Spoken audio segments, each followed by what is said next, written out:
She's essentially said her coach doesn't want her to play her game. And it's very clear that the Indiana Fever don't want Caitlin to be Caitlin. I think that everyone saw that we kind of got some flow when Kate was hurt and our offense was clicking. But now we have to have a new offense when she's in there because she's... Whoa, hold up. Sophie Cunningham has had enough, and she's not staying quiet any longer. The Indiana Fever guard has stepped into the spotlight with a bombshell expose that's sending shockwaves through the WNBA. And she's making it crystal clear that Stephanie White is trying to fit Caitlin Clark into a system rather than making Caitlin Clark the system. Stephanie White, you deserve the Dodo Bird of the Day award. Yeah, I said what I said, and it is what it is. How you gonna say in a post interview, you gonna say that you trying to reintegrate CC, my precious CC, into an offense? What? She's the superstar. That means you should be trying to integrate all the other players, not improve in positions where she shouldn't even be playing. How can you do that to your best player? Surely you build a team around the best player. Well, that's not Stephanie White's philosophy. And Sophie Cunningham isn't having any of it. She's exposing what's really going on behind the Indiana Fever's closed doors, and it's absolutely wild. This is the showdown that everybody saw coming. This is how you treat your prized possession? This is how you treat your cash cow? This is how you treat your savior? This is how you treat the young woman responsible for elevating this unbelievably rancid. Sophie Cunningham grabbed the microphone after practice and detonated Stephanie White's carefully scripted talking points with the precision of a Navy SEAL and the subtlety of a tornado in a trailer park. While White keeps preaching about integration and slow tempo sets, Sophie looked straight into the camera and basically shouted, "This roster should orbit around Caitlin Clark, not force her to squeeze into some outdated Connecticut playbook." A salute to Sophie Cunningham. Not only does she stand up for Caitlin Clark on the court, but she stands up for Caitlin Clark in the media as well. While Caitlin Clark gets pushed around, thrown to the floor during games, and teammates are standing there just looking, not doing anything, Sophie Cunningham will do something. While other players get a microphone put in front of them, doing their media interviews, while they regurgitate the same nonsense, the same word salad that Stephanie White lies says, Sophie Cunningham will say, no. Sophie didn't just defend Caitlin Clark. She body slammed Stephanie White's entire coaching credibility with receipts, sass, and a look that screamed, "I said what I said." What triggered this fiery takedown? Why is everyone in the WNBA acting like it's a group project gone horribly wrong? Because Sophie sees what everyone with basketball IQ above sea level sees. Caitlin is the system, and everyone else is fumbling the user manual.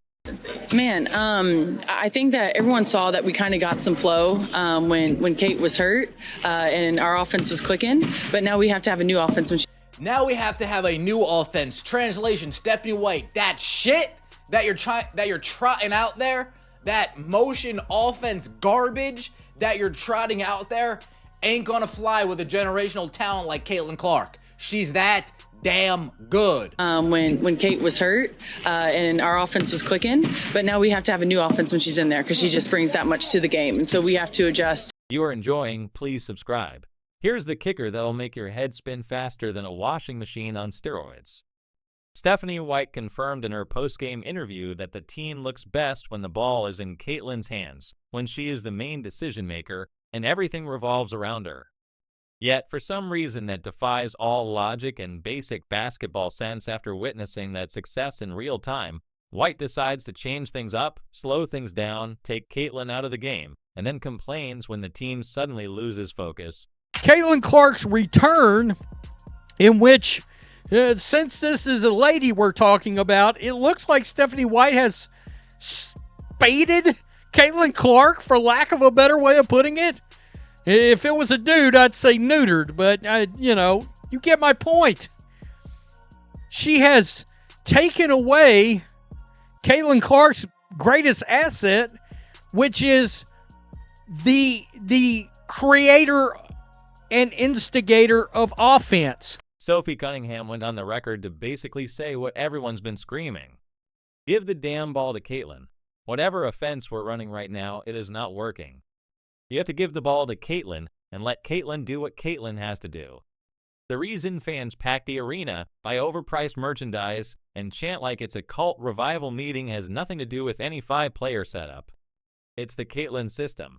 Caitlin is the system. You could throw 5 traffic cones and Fever jerseys beside her, and it would still sell out because at the end of the day, no one's buying tickets to see backdoor cuts and screen assists. They're buying Caitlin. Period. Stephanie White, you deserve the Dodo Bird of the Day award. How do you want my precious Cece to play defense every possession? Full out? Ain't no way. I played ball. Ain't nobody playing defense every possession unless you just great at defense and that's your job. You hear me? Don't you know she is an offensive player? You hear me? She scores. She facilitates. So she has to control and reserve her energy when it matters the most. Sophie Cunningham is showing that Caitlin Clark isn't being treasured the way she should be. Here's where it gets really crazy. Aari McDonald is being chosen as the point guard. She's the one bringing the ball forward rather than Caitlin. That's right, folks. The generational talent who broke every college basketball attendance record is standing in the corner while a reserve player runs the offense. Caitlin isn't receiving the ball, and there are many times when she's visibly upset with her teammates. Cameras have captured Clark throwing her arms up in frustration when teammates like Natasha Howard don't return the ball. Moments that quickly go viral and spark debate about her body language and team dynamics. This isn't just basketball. This is basketball theater, and she's the headline act, director, and the person who tears the ticket at the door puts out a lineup yesterday. Aari McDonald starting at point. Kelsey Mitchell's at shooting guard. Caitlin Clark's at small forward. And I'm like, what is going on? Are we trying smaller lineups? I guess, okay, but are we doing a point forward situation? Is that what we're doing? We're doing a LeBron James point forward. No, the hell we ain't. We ain't. We're just running the same old, I want to say same old offense, but I don't know what that offense is. Post-practice interviews, Sophie delivered the reality check that nobody wanted to hear, but everybody needed to receive. She said, I think that everyone saw that we kind of got some flow when Caitlin was hurt and our offense was clicking. But now we have to have a new offense when she's in there because she just brings that much to the game. Instead of building the offense around the generational phenomenon, there's an active effort to integrate her as if her presence is a mild inconvenience that needs bureaucratic approval. She's not a supporting character. She's not a developmental project. She's the blueprint, the main event, pyrotechnic finale before the gym lights cut out. Sophie also dropped the devastating players on their own islands comment. Like, this is a tropical cruise and not a professional basketball team. The WNBA suddenly turned into Survivor Indiana Fever edition, where trust is a myth, chemistry is folklore, and everyone's too busy paddling solo to notice the boat is sinking.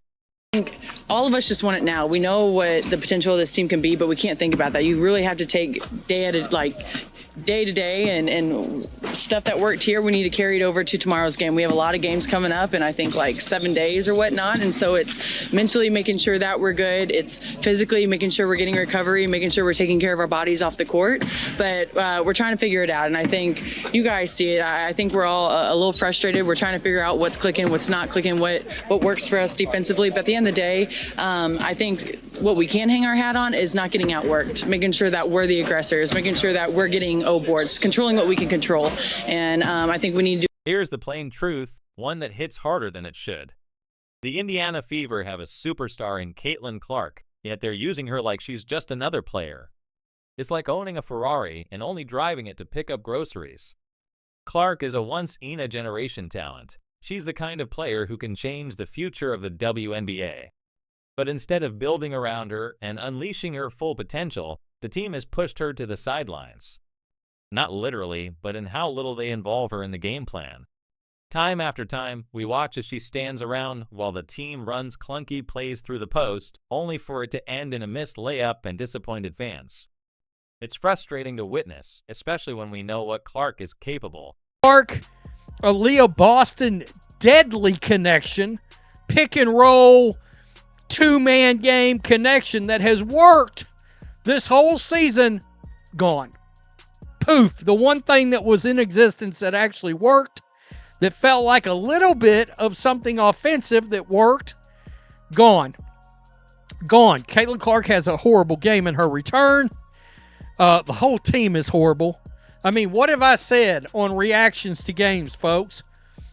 When you got a big three, 2 out of the big 3 have to show up and produce. All right? And to the league, Caitlin Clark should be the centerpiece of this franchise.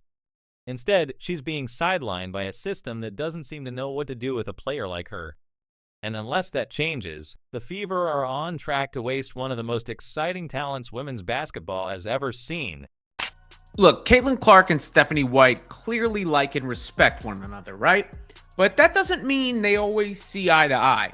And I am beginning to suspect more and more that there's a bit of a divide between the way that they see the game and the way that they think the Indiana Fever should play. You can just hear what they have to say and connect the dots a little bit. Sophie knows this roster isn't the problem. It's the direction, the game plan, the system that resembles a roulette while wearing a whistle. It's not that the team doesn't have talent. They've got plenty. But talent without direction is just chaos in sneakers. You can't build chemistry by accident. You can't expect synergy when no one's allowed to build trust. The disconnect is louder than the national anthem, and Sophie's the only one brave enough to harmonize with it. The whole setup is a masterclass in confusion. You've got rookies carrying veteran burdens, shooters playing hot potato with cold hands, and Sophie standing in the middle of it all, torching the nonsense with a flamethrower of truth. I don't know if you noticed or heard about it, but during the game, Kane got honored as the WMA Player of the Year in the SBS. Just what does it mean to have her impact so far? Sophie knows this roster isn't the problem. It's the direction, the game plan, the system that resembles a roulette wheel wearing a whistle. It's not that the team doesn't have talent. They've got plenty. But talent without direction is just chaos in sneakers. You can't build chemistry by accident. You can't expect synergy when no one's allowed to build trust. The disconnect is louder than the national anthem, and Sophie's the only one brave enough to harmonize with it. The whole setup is a masterclass in confusion.